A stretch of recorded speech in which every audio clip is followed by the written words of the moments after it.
नमस्कार दोस्तों, आप सभी को ज्ञान सागर चैनल में स्वागत है। आज का स्टोरी बहुत महत्वपूर्ण और खास है, तो प्लीज आपसे रिक्वेस्ट है, प्लीज ये मोटिवेशन स्टोरी पूरा सुनिएगा और अगर अच्छा लगा तो हमारे चैनल को सब्सक्राइब कर लीजिएगा।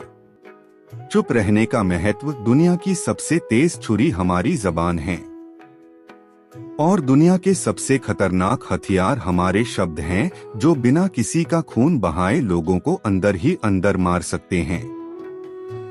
हमारे शब्द हमारी ताकत हो सकते हैं, उसी के साथ यह हमारी सबसे बड़ी कमजोरी भी हो सकते हैं। अगर हमें नहीं पता कि कब, कहां और क्या और कितना बोलना है, यदि हम सही समय पर सही इरादे के साथ सही शब्दों का प्रयोग करते हैं, तो यह हमें एक सफल व्यक्ति बनाता है। लेकिन अगर हम सही समय पर सही इरादे से सही शब्दों का इस्तेमाल नहीं करते, तो यह हमारे जीवन को नर्क से बदतर बना सकता है। तो चलिए जानते हैं एक कहानी के माध्यम से चुप रहकर जीवन को कैसे बदला जा सकता है। एक दिन एक राजकुमार रिसाई के पास आया और बोला, हे प्रभु, मैं हमेशा थका हुआ, निराश और परेशान महसूस करता हूँ। मेरा मन बहुत अशांत रहता है, हालांकि मेरे पास सब कुछ है। दौलत, शोहरत, सुख सुविधाएं जो हर व्यक्ति चाहता है या पाने की चाहत करता है। लेकिन फिर भी मेरे अंदर इतनी अशांति और चिंता क्यों है? रिसाई ने उसकी बात बहुत ही ध्यान सुनी और कुछ सोचने के बाद कहा, तुम इस प्रश्न का उत्तर जानते हो, बस तुमने कभी इस प्रश्न को हल करने की कोशिश नहीं की है। रिसाई ने आगे कहा, मैं एक खोज करना चाहता हूँ, क्या तुम मेरा साथ उसमें दोगे? इस खोज के बाद तुम्हारे जीवन में किसी भी तरह की अशांति और चिंता नहीं रहेंगी। यह बात सुनकर राजकुमार बहुत खुश हुआ। उसने रिसाई से कहा, बताइए मुझे क्या करना होगा? अपने मन के शांति के लिए मैं कुछ भी करने को तैयार हूँ। राजकुमार की बात सुनकर रिसाई ने कहा, तो फिर अगले 15 दिन तक मेरे आश्रम में रहोगे और एक सामान्य व्यक्ति की तरह अपना जीवन व्यतीत करोगे, और इन 15 दिनों में तुम अकेले और चुपचाप रहोगे, जितना हो सके कम बोलोगे। राजकुमार सहमत हो गया। पहले दिन राजकुमार को लगा कि उसका मन सामान्य से अधिक अशांत और विचलित है। उसके मन में तरह तरह के विचार आ रहे थे और वह आम लोगों की तरह जीवन जीने में असहज महसूस कर रहा था और उसे अंदर से बोलने की चाहत हो रही थी, लेकिन वह चुपचाप रहा। उसके मुंह से एक शब्द भी नहीं निकला। अगले दिन वह वैसे ही पूरा दिन चुपचाप बैठा रहा। अगले 2-3 दिन बस वह चुपचाप बैठे रहता, लेकिन रात होते होते उसे अंदर ही अंदर शांति का अनुभव होने लगा। उसके लिए यह अनुभव अजीब था। वह खुद से पूछ रहा था कि वह अंदर ही अंदर इतना खुश क्यों है। अगले दिन राजकुमार अकेला चुपचाप बैठा रहा और वह प्रकृति को निहारने लगा। वह पौधों को, फूलों को, आकाश में उड़ रहे पक्षियों को देख रहा था। वह अपने जीवन में पहली बार यह अद्भुत दृश्य महसूस कर रहा था कि उसके आसपास कितनी सुंदरता है।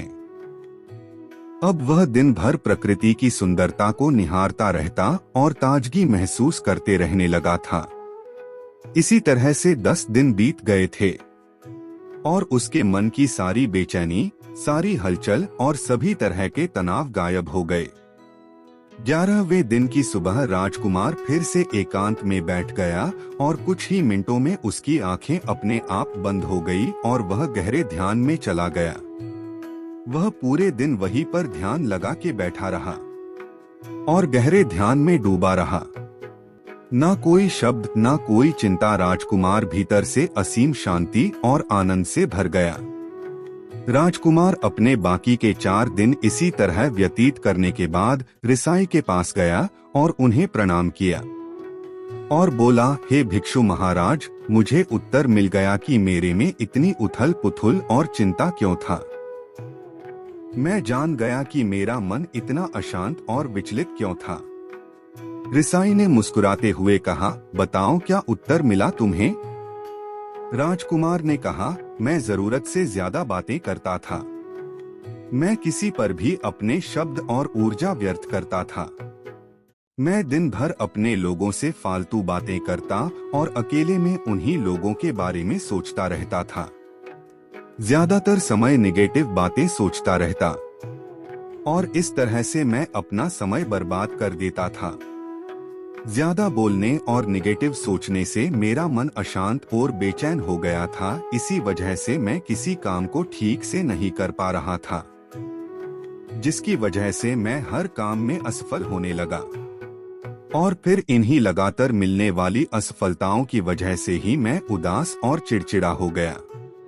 इन्हीं सभी चीजों के वजह से मेरा जीवन बर्बाद हो रहा था। यहाँ पर हुए 15 दिन मेरे लिए पूरी तरह से अलग थे। मुझे कुछ अलग ही एहसास यहाँ पर हो रहा था। अब मुझे ऐसा लग रहा है मैं अपना जीवन पूरी तरह से जी रहा हूँ, लेकिन इसके पहले मैं अपना जीवन गलत तरीके से जी रहा था।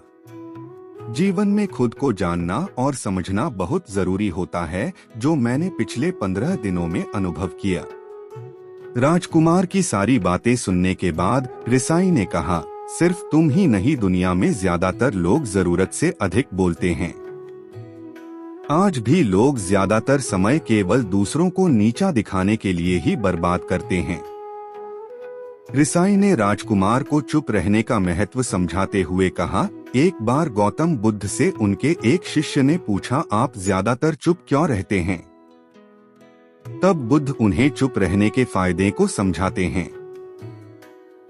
चुप रहने से व्यक्ति अंदर से अनंत शांति और गहराइयों में होता है। मौन अपने भीतर उतरने की पहली सीढ़ी है। मौन के बिना खुद को जानना असंभव है।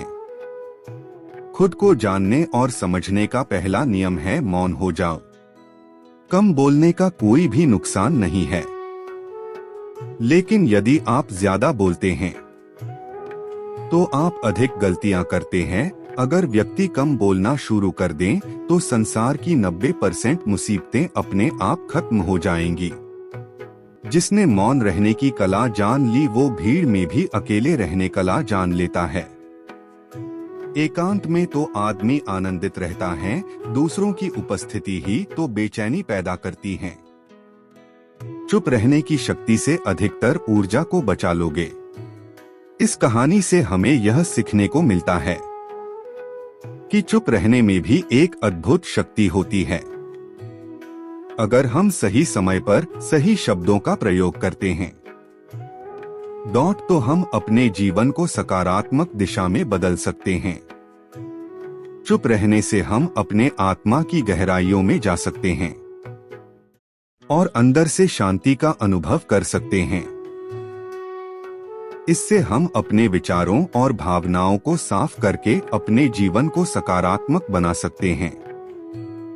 चुप रहने की कला हमें सीखनी चाहिए ताकि हम अपने शब्दों का सही इस्तेमाल करके अपने और दूसरों के जीवन को सुधार सकें। उम्मीद करते हैं आपको हमारी मोटिवेशनल स्टोरी चुप रहने का महत्व पसंद आई होगी।